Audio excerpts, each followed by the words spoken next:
Hey, Shalom, Yahweh Shemi outside Brakatha. Okay, double honor to the apostles of Great Millstone. Okay, honor to you brothers will be pushing this truth in sincerity throughout the four corners of the earth.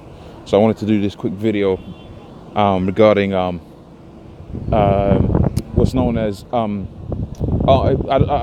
forget what is the technical term for it, but pretty much it's segregation. Okay, but it's built upon class. Okay, so that is to say, certain areas, okay, Negroes, Hispanics, Native Americans cannot live within those areas because they cannot afford to live in those areas. And when you have a predominantly white neighborhood, you got a predominantly white schools, and as a result, you got those schools that have got certain contracts with universities and whatever. And the guy, a conspiracy dude, he did a few good videos on this, and I wanted to just go into the scriptures on the stuff that he was saying, because who have you believed that these problems are fixable? Okay, and the fact of the matter is, they are fixable, but it's just not you that's going to be fixing them. It's Yahweh Shemi outside. The Lord is going to be the one that's fixing them. Okay, He's going to be the one that's going to turn the tables and have it to where pretty much we're going to be having our own closed communities. Okay, our own closed schooling systems and whatever, where we're going to learn about the law. And well, really, the scripture says that we shall not teach another man of the Most High, because pretty much everybody's going to know the Most High, because pursuant to the book of Hebrews, the 8th chapter and the 8th verse, okay, we're going to have all of the knowledge imprinted within our minds, which is going to be the completion of the second covenant. But the fact of the matter is, you're not going to be able to build. You could build, okay, but you only ever build so much. Okay, Esau's only ever going to let you build so much. And the notion that black economics is going to save you Negroes, Hispanics, Native Americans was proven to be false when you consider the things that Black Wall Street and what happened with Black Wall Street. Okay, when you consider why you have that's the word, institutionalized racism. Okay, you got to institutionalize, because these neighborhoods where these different Edomites go up at, okay, these neighborhoods are you can't afford to live within those neighborhoods. And even if you can afford to live in those neighborhoods, what is that? One for every 1,000 Edomite there, or you might have the one black kid in the old white school, which is null and void. Okay, when you go to a majority Edomite school, okay, they're going to be teaching policies that's going to be not really catered to your own people. Okay, they're going to be teaching you media studies that's media catered to destroying the Negro, Hispanic, and Native American community and uplifting the Edomite community. Okay, they're going to be teaching economics that's going to be bettering, okay, the Edomite community and not you Negroes, Hispanics, and Native Americans. Okay, because this is not your kingdom. This is not your rest, as the book of Micah, or is it Micah, the 2nd chapter, arise ye, depart, because this is not your rest. Okay, which is a scripture that goes to show you that the notion of building, and I'm talking about longevity building, I'm talking about you build a business to survive on a day-to-day basis. That's different. Okay, I'm talking about building, okay, a foundation out here within Babylon, okay, using Esau's economics, using Esau's banknotes, okay, using Esau's infrastructure, and looking for that to be passed down from your children's children to their children. That's just not practical. Like a schooling system is not a practical thing to be doing here, because this ain't our rest. Okay, having it to where you have a school, okay, that's going to teach your children to how to survive within this society, okay, and it's not a scripturally based school, okay, like where you study the scriptures and going into the different mysteries of these scriptures. That's not practical, man. Okay, not here, because Esau is going to destroy that at one point or another, man. Okay, and they've showed you that in the past when you had the whole, like I mentioned before, the thing with the Black Wall Street, because this ain't our rest, man. Okay, so let's go into these scriptures right quick, okay, and show you some things. So this is the book of Deuteronomy, the 28th chapter, and guys like a conspiracy dude, they'll say, oh, people like to hide behind these scriptures, and that is true. Okay, you can use these scriptures as a means of hiding behind.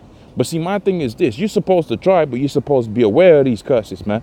Okay, you're supposed to try build yourself up, but know that the Most High is only going to allow you to do so much, because this ain't our rest. What these guys are trying to let you believe is that you could reach Esau's level of economic empowerment okay, within his kingdom, which is not gonna happen, man. Okay, they're trying to have you believe that you can have a whole country of Israelites, okay, that's just self-empowered and self-sustaining. That's not gonna happen, man. That's why you have a thing called a world reserve currency. That's why you have a thing called a global economic system that's catered to what? Catered to upholding Edomite rules. Okay, the Elder Yashawamba brought up a beautiful article that was going into the fact that like 42%, no, not 42%, but rather 42 people, okay, 42 individuals, okay, right, cashed in, okay, half the population's wealth last year, and that was just last year, okay. So when you're talking about a system where you're gonna empower yourselves within Esau's kingdom, okay, and you got things like that, you already have to consider.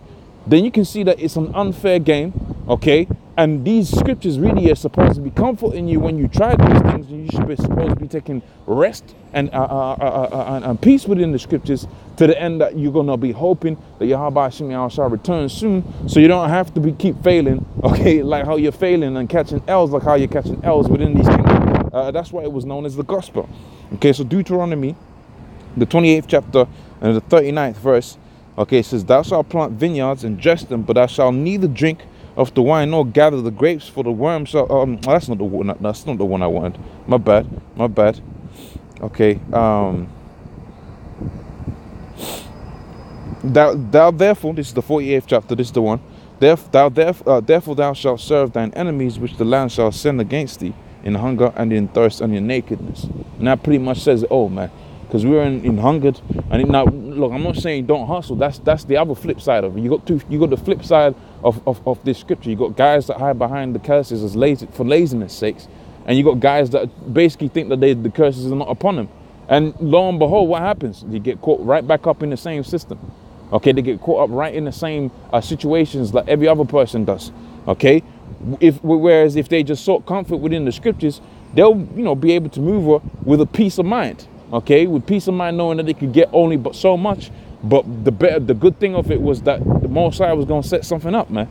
The Lord was going to fulfill what he said within the book of Deuteronomy, the 7th chapter, 36th verse, making us higher than all the other nations. Okay, so it says here, thou shalt serve thine enemies, okay, which the Lord shall send against thee, in hunger and in thirst and in nakedness and in want of all things, and he shall put a yoke of iron upon thee until thou be destroyed. And that's what's happening out here. So don't think you're gonna be economically empowered and you're just gonna have a city full of Israelites and they're just gonna be there sitting there, okay, chilling. Okay, that's not gonna happen. Okay, Esau won't let you do that because this is a system that's for him.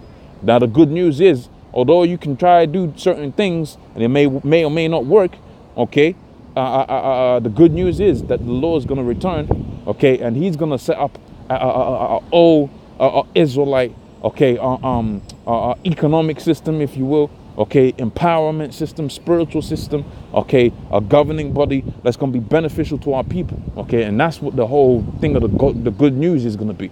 You wasn't going to have it to where your children was going to be destroyed within the school system, okay, and the children come up and grow up and they're a whole bunch of fucking sluts, okay, and homosexuals, okay. They was going to grow up knowing, born knowing the law and the Lord. Okay, and it was just gonna be good, man. Okay, that's what the good news was all about. Okay, so with that, I'm gonna say double honesty, apostles, great millstone. Okay, honesty, brothers that be pushing this truth in sincerity, and hopefully that was of edification. All right, shalom.